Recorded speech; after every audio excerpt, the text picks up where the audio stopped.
बिस्मिल्लाहिर्रहमानिर्रहीम। अस्सलाम वालेकुम नादरीन, आप यूट्यूब चैनल देख रहे हैं। मैं इमरान खान हूँ। नादरीन, सबसे पहले हम बात करते हैं, आसिम मुनीर साहब ने एक पाकिस्तान में नया कॉन्सेप्ट मुतारिफ करवाया और वो ये कहते हैं कि ये हार्ड स्टेट है।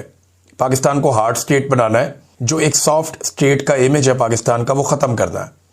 हार्ड स्टेट पाकिस्तान को बनाना है। हार्ड स्टेट एक्चुअली होती क्या है, इसके ऊपर किसी ने गौर ही नहीं किया और सिर्फ क्योंकि वो आर्मी चीफ ने बात की है तो हर बंदे ने वो बात करना शुरू कर दी। तो इमरान खान साहब क्योंकि लीडर हैं, उन तक ये बात पहुंची जेल में, तो अब उन्होंने जेल से बताया कि एक्चुअली हार्ड स्टेट होती क्या है और आसिम मुनीर साहब क्या कह रहे हैं। देखिए, तो पॉलिटिकल लीडर तय करेंगे ना कि पाकिस्तान को किस सिमत में चलना है। कोई आर्मी चीफ तो नहीं कह सकता कि हार्ड स्टेट बनाओ या सॉफ्ट स्टेट बनाओ, उसका लेना देना कोई नहीं है। आर्मी चीफ ने आना है, उसने अपनी नौकरी करनी है, उसको बताया जाएगा कि इनको मारो इनको छोड़ो, उसको वो करना है। बॉर्डर पे फला मुल्क के ऊपर हमला करना है, ये उसको करना पड़ेगा। फला मुल्क हमला करने वाला, उसका दिफा करना है, ये काम वो करेगा। और जहां उसे मदद के लिए बुलाया जाएगा, वो मदद करने के लिए हरदम तैयार होगा। ये आर्मी चीफ का रोल है। Army chief can never decide कि पाकिस्तान या कोई भी मुल्क जो है वो हार्ड स्टेट होगा या सॉफ्ट स्टेट होगा। लेकिन पाकिस्तान में क्योंकि बहुत हिम्मत बढ़ गई है बहुत सारे लोगों की, और आर्मी चीफ के पास इख्तियारात और ताकत इतनी ज़्यादा होती है कि उन्हें ये लगना शुरू हो जाता है कि वो अन्नदाता हैं। उन्हें लगना शुरू हो जाता है कि उनका सिक्का चलता है, जो फैसला करेंगे मुल्क वैसे चलेगा। प्रैक्टिकली होता भी है, लेकिन आइन में नहीं लिखा हुआ, आइन में इसकी गुंजाइश नहीं है।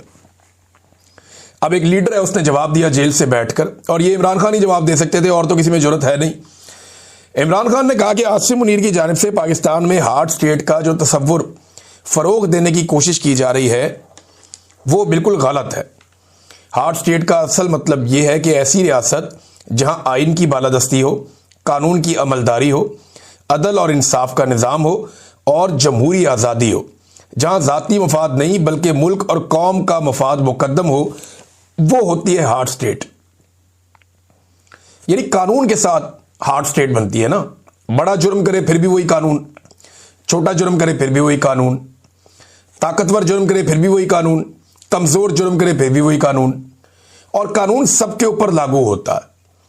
हार्ड स्टेट में जो है वो इंसाफ होता है, इंसाफ की फराहमी होती है। वो फेस नहीं देखते, वो केस देखते हैं। वो ये नहीं देखते कि इसके एस्टेब्लिशमेंट के साथ अच्छे ताल्लुकात हैं, आजकल जूते पॉलिश कर रहा है, उठाओ वजीर आजम बना दो, वो ये नहीं देखते। ये जनाब सहाफी सख्त बात कर रहा है या इसकी बात पसंद नहीं आ रही है एस्टेब्लिशमेंट को, निकालो इसको, इसके अकाउंट भी बंद करो, जेलों में भरो इनको। तो हार्ड स्टेट का और जो सॉफ्ट स्टेट का एक जो बिल्कुल एक गलत किस्म का इमेज बनाने की कोशिश की गई। इमरान खान साहब कह रहे हैं कि जनाब हार्ड स्टेट वो होती है जहां आइन की बालादस्ती हो, कानून की अमलदारी हो, अदल और इंसाफ का निज़ाम हो, जमहूरी आज़ादी हो, ज़ाती मफाद नहीं बल्कि मुल्क कौम का मफाद मुकद्दम हो। जबकि आसिम मुनीर की हार्ड स्टेट से मुराद कैसी रियासत है, ये इमरान खान साहब बता रहे हैं कि आसिम मुनीर की हार्ड स्टेट से मुराद ऐसी रियासत है जहां जमहूरियत के तमाम सतूनों को कुचल कर आसिम ला नाफिज हो। याद रखें, अवाम की ताईद और हमायत के बगैर किसी भी मुल्क में हार्ड स्टेट का क़याम नामुमकिन है। जो मुजालिम आसिम लॉ के तहत ढाए जा रहे हैं, इनसे रियासत हार्ड स्टेट नहीं बल्कि इसकी जड़ें मजीद कमज़ोर हो रही हैं। 26 नवंबर और मुरीदके की तरह अपनी ही फौज, रेंजर्स और पुलिस के जरिए अपनी ही अवाम पर गोलियां बरसाने से कोई रियासत मजबूत नहीं हो सकती। ये इमरान खान साहब ने हार्ड एंड सॉफ्ट स्टेट के बारे में बताया कि जनाब बंदे मारने से कोई हार्ड स्टेट नहीं होती, लॉ एंड ऑर्डर के साथ होती है, रूल ऑफ लॉ के साथ होती है, सेलेक्टिव जस्टिस के साथ कोई हार्ड स्टेट नहीं होती। फिर इमरान खान साहब ने बताया कि खैबर पख्तूनख्वा के अवाम ने तहरीक इंसाफ को भरपूर मैंडेट दिया। इस मैंडेट के तहत ये मेरा आईनी और जमहूरी हक है कि सूबे की पॉलिसियाँ खुद मुरतब करूँ, क्योंकि मैं बराह रास्त अवाम को जवाबदेह हूँ। वज़ीर आला खैबर पख्तूनख्वा सुहेल अफरीदी का भी यही हक है कि वो मेरे साथ मुशावरत से सूबे में इन पॉलिसियों का निफाज यकीनी बनाए जिनके लिए अवाम ने हम पर एतमाद करके वोट दिया है। तहरीक इंसाफ के दौरे हुकूमत में बेहतर पॉलिसियों के बायस खैबर पख्तूनख्वा समेत मुल्क भर में अमन कायम हुआ, मगर रजीम चेंज के बाद से हालात मुसलसल बिगड़ते जा रहे हैं। मैं 3 साल से मुसलसल कहता आया हूं कि हमें दानिशमंदी और दूर अंदेशी का मुजाहरा करते हुए अफगानिस्तान के साथ पुरअमन अंदाज में मामलात आगे बढ़ाने चाहिए। अफगानिस्तान से कशीदा सूरत हाल नहायत तशवीशनाक है। नफरत और तसादुम किसी के मफाद में नहीं। अवाम के हकीकी नुमाइंदों की बनाई हुई पॉलिसियाँ ही दहशतगर्दी का देर पा हल निकाल सकती हैं। मेरे खिलाफ कायम झूठे और बेबुनियाद मुकदमात को जानबूझकर लटकाया जा रहा है। अलकादर ट्रस्ट केस में गुज़िश्ता 10 माह से इंसाफ का कत्ल हो रहा है। मुश्किल से 10 माह बाद केस की समाअत की तारीख मिली है, मगर जमानत का फैसला ताहाल ताखीर का शिकार है। मैं तरीके इंसाफ के तमाम सियासी कायदीन और अरकान असम्बली और वकला को हदायत देता हूं कि अब से मेरे तमाम केसेस की अदालती कार्रवाइयों में बाकायदगी से शिरकत करें। देखिए, गंडापुर साहब के दौर में यह हो नहीं पा रहा था। ये मिर्जा अफरीदी के फार्म हाउस पे लाहौर में तो पहुंच गए, लेकिन अडियाला जेल नहीं पहुंच पाए। बहुत प्रेशर था उन पे एस्टेब्लिशमेंट का। लेकिन अब इमरान खान साहब ने वजाहत के साथ कह दिया कि अदालत के अंदर तो सारे जाएं मेरे केसों के मामलात में, MNAs, MPAs, सेनेटर्स, जो अरकान असम्बली हैं वो भी, और जो वकला हैं वो भी, और सियासी कायदीन हैं वो भी, समाअत के मौके पर अदालत में मौजूद रहें और इंसाफ के हसूल तक अपनी मौजूदगी बरकरार रखें। ओपन कोर्ट के केसेस में शिरकत आपका कानूनी और जमहूरी हक है। तहरीक इंसाफ के दौरे हुकूमत में नवाज शरीफ को जेल में रोजाना कसीर तादाद में सियासी रहनुमाओं से मुलाकात की इजाजत थी। मैंने इसकी एवरेज निकाली थी, उस दौर में 22 बंदा पर डे निकली थी। यानी नवाज शरीफ की जो टोटल मुलाकातें हैं उनको जब डिवाइड किया गया उनके टोटल दिनों के ऊपर, जितना अरसा वो जेल में रहे, तो 22 मुलाकातें फी दिन थी। टका के मियाँ साहब की मुलाकातें होती थी, जब दिल करे तब होती थी। बड़ी तादाद में कारकुन आते थे, सुबह सुबह उन्हें लिस्ट दी जाती थी। मियाँ साहब उस लिस्ट के अंदर से फाइनल करते थे आज मैंने किसको मिलना और किसको नहीं मिलना। मियाँ साहब की तो मौजें थी बड़ी कमाल किस्म की। और वो जेल में ऐसे ही इसमें नहीं थे, वो उनका एक अलग क्लास थी। एक जेल के अंदर ही कोठियां बनी होती हैं, उनमें से एक मियाँ साहब को मिली हुई थी। वहां पे उनके साथ जो है उनके खिदमतगार भी थे, उनके मुआलिज भी थे, वहां उनके साथ उनके जो फिजियोथेरेपिस्ट हैं वो भी थे, अपना एक खाना पकाने वाला पूरा निज़ाम सारा कुछ था, और घर से खाना आता था। तो ठंडा गर्म करने वाला निज़ाम भी मियाँ साहब के पास पूरा मौजूद था वहां पे जेल में। एसी वेसी ये वो सब हर चीज़ थी। फैमिली को बिला रोक टोक रसाई हासिल थी, इमरान खान बता रहे हैं, बल्कि जेल में दावतों तक का एहतमाम किया जाता था। इसके बरक्स आज मुझे मुकम्मल तन्हाई में रखा जा रहा है। इससे बड़ी सियासी इंतकाम की मिसाल पाकिस्तान की तारीख में नहीं मिलती। मुझे जेल मैनुअल के मुताबिक बुनियादी सहूलियात फराहम नहीं की जा रही। पिछले 10 महीनों में सिर्फ एक बार मेरे बेटों से बात करवाई गई, वो भी 3-3 मिनट के 2 मुख्तसर वक्फों से।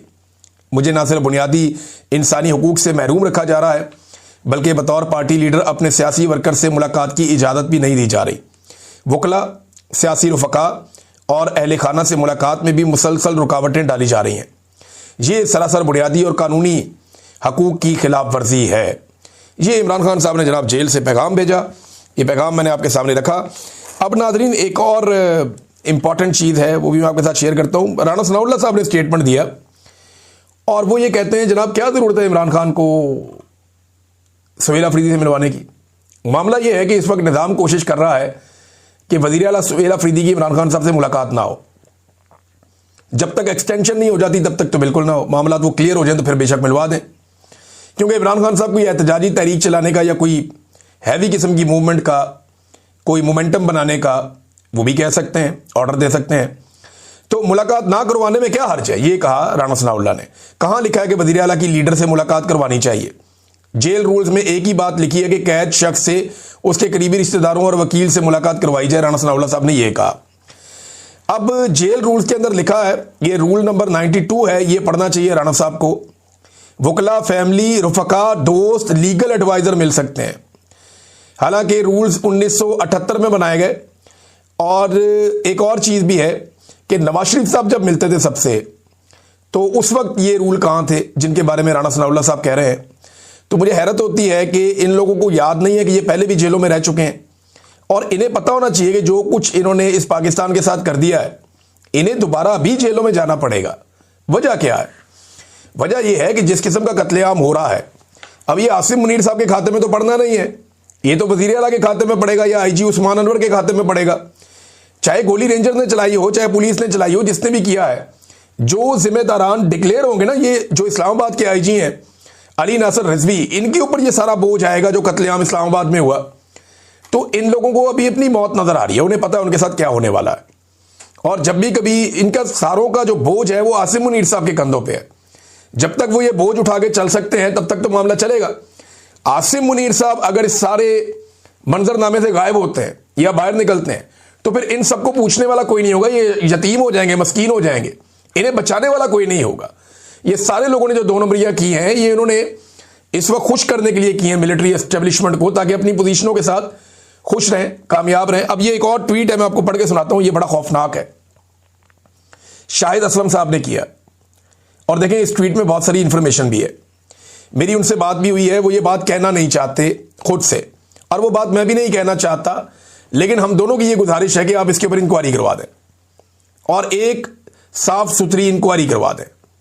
और आईजी पंजाब तो ये इंक्वायरी होने नहीं देगा, लेकिन पुलिस को इस बात के ऊपर एक रिक्वेस्ट करनी चाहिए या आवाज उठानी चाहिए कि इसकी इंक्वायरी जरूर हो। अब उन्होंने लिखा गया, जरा ये देख लेंगे, टीएलपी के खिलाफ किए गए ऑपरेशन पर हुकूमती वजीर की मशकूक वजाहत के बाद अहम ओहदे पर तैनात सोर्स से बात हुई है। ये शाहिद असलम साहब की बात हुई है। थोड़े दिन पहले मैंने भी आपको सोर्सेज से कुछ इंफॉर्मेशन दी थी। अच्छा, वो ये कहते हैं कि जिस शिद्दत पसंद जमात के खिलाफ किए गए ऑपरेशन के मुतालिक इस बातचीत में परेशान कुन और खौफनाक मालूमात मिल रही हैं। खौफनाक मालूमात और परेशान कुन, मेरे पास भी इसी तरह की मालूमात है कि कत्लेआम हुआ है बड़े पैमाने पर। चंद एक सवाल गौर तलब है, ऑपरेशन पुलिस ने किया या रेंजर्स ने, या दोनों की मुश्तरका कार्रवाई थी? अच्छा, मेरे साथ जो पुलिस वालों ने इक्का दुक्का ने मेरे सोर्स से बात की, उन्होंने कहा जी पुलिस ने गोली नहीं चलाई, ये गोली लॉ इन्फोर्समेंट दूसरी इदारों ने चलाई है। उन्होंने रेंजर्स का नाम तो नहीं लिया, लेकिन उन्होंने कहा, जो मेरे सोर्स ने बताया, उन्होंने कहा जी पुलिस ने गोली नहीं चलाई। हाँ, एक आधे बंदे ने कहा कि वहां रेंजर्स गोली चला रही थी। शिद्दत पसंद जमात से कौन सा असला, बंदूकें और पिस्तौल और गोलियां बरामद हुए, ये भी उन्होंने सवाल उठाया। एसएचओ को लगने वाली गोलियां कौन सी थी, किस बंदूक से निकली थी?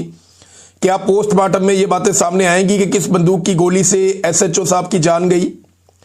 और याद रखिएगा, उन्हें बहुत सारी गोलियां लगी हैं, एक गोली नहीं लगी एसएचओ साहब को, जिनकी शहादत हुई है वहां पे मुरीद के में।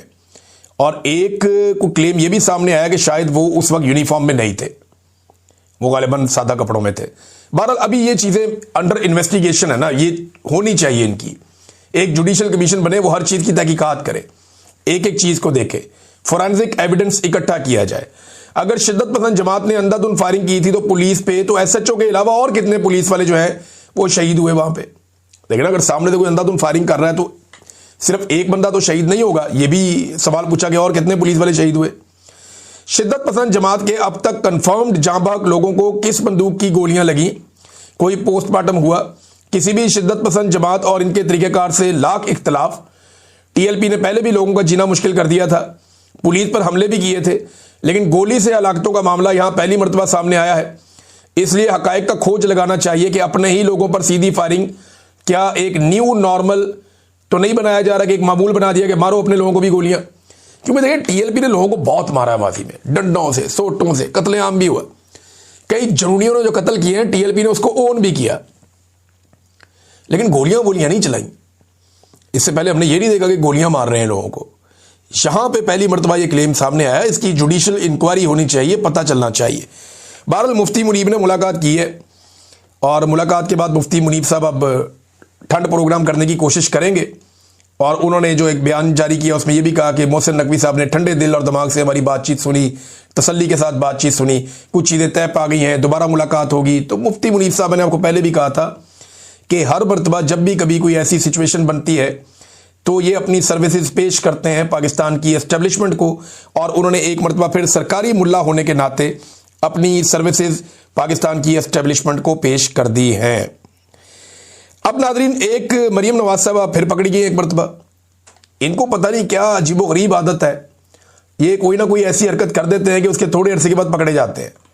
हाल ही में इन लोगों ने रोला डाल दिया, शोर मचा दिया कि जनाब मरियम नवाज ने बहुत बड़ा कारनामा कर दिया, और इंपीरियल कॉलेज है लंदन का, उसका कैंपस जो है वो पहुंच रहा है यहाँ पे लाहौर में। नवाज शरीफ आईटी सिटी में इंपीरियल कॉलेज लंदन का कैंपस बनेगा, जिसमें 300 बेड का जदीद तरीन अस्पताल भी बनाया जाएगा, जिसका संगे बुनियाद नवंबर में रखा जाएगा। और ये वज़ीर आला मरियम नवाज की ज़ेर सदर इजलास के अंदर बताया गया। मरियम औरंगजेब ने इसको ट्वीट किया, पीएमएलएन ने इसको प्रमोट किया, मीडिया पे लोगों ने इसके ऊपर रौले डाल दिए। जब हर तरफ शोर मच गया तो उसके बाद जनाब लंदन से खबर आती है और वहां से इसकी तरदीद की जाती है। यानी ये अब मुतअद्दिद जगहों पे छप चुकी है तरदीद, और मरियम नवाज साहबा और उनका झूठ और उनकी टिकटॉकर टीम जो है उसका झूठ एक मरतबा फिर पकड़ा गया। जैसे एक दौर में इनका कैलेबरी फॉन्ट पकड़ा गया था। तो अब जनाब झूठ का कोई अवार्ड हो तो इनको दे दें आप, और अगर खुशामद का कोई अवार्ड हो तो शहबाज शरीफ को दे दें आप।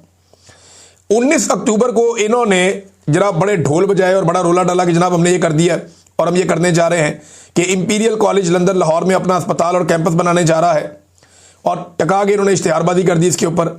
लेकिन जब पाकिस्तानियों ने रब्ता किया वहाँ डॉक्टरों से इंपीरियल कॉलेज में बराह रास्त, तो वो सारे हैरान थे। उन्होंने कहा जी ये कब हुआ, ये खबर तो हमने कभी सुनी नहीं। उन्होंने वहाँ से ये क्लेम कर लिया। तो इस तरह ये मामला खुल गया और समझ से बाहर है मेरी कि जनाब इनको इतनी जल्दी क्या होती है नाचने गाने की, और झूठ बोलने की इनको आदत क्यों है। देखिए अगर तो बन रहा है तो वहाँ से खबर आ जाती है ना, अभी बहुत सारी जगहों पे ये खबर आ रही है। ये शहजाद अकबर ने ये खबर कंफर्म की है, मैं उनकी तरफ से बता रहा हूँ, मैंने ज़ाती तौर पे पता नहीं किया। और इनके अलावा जो है अरसलान बलोच साहब, उन्होंने भी ये बताया, बल्कि अब ये कुछ जगहों पे छप भी गया है। 21 अक्टूबर 2025 को उनका एक स्टेटमेंट भी आ गया है कि reports that imperial college London plans to open a campus overseas are incorrect. जनाब उनकी तो ये तरदीद भी आ गई साफ।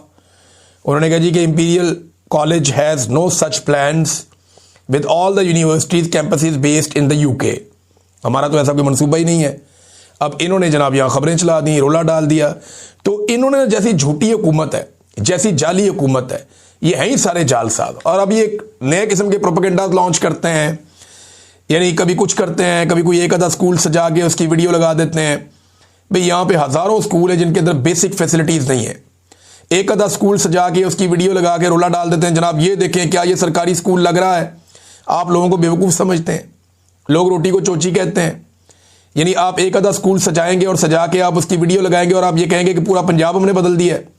भाई यहाँ पे हज़ारों ऐसे स्कूल हैं जहाँ पे टीचर्स नहीं हैं, बेशुमार ऐसे स्कूल हैं जहाँ पे बच्चों के लिए बेसिक फैसिलिटीज़ नहीं है, स्कूलों के अंदर बाथरूम की फैसिलिटी नहीं है, स्कूलों की छतें गिरने के इम्कानात हैं बेशुमार स्कूलों की। ये सारी रिपोर्टें आ चुकी हैं, एक दफ़ा नहीं कई मरतबा आ चुकी हैं, लेकिन झूठ इनकी घुट्टी में पड़ा, ये हमेशा झूठ बोलते हैं। नाज़रीन एक चीज़ और मैं आपके साथ शेयर करता हूँ कि हुकूमती वज़रा ये कह रहे हैं कि सुप्रीम कोर्ट ऑफ पाकिस्तान जो है वो कुछ तरमीम को स्ट्राइक डाउन नहीं कर सकती।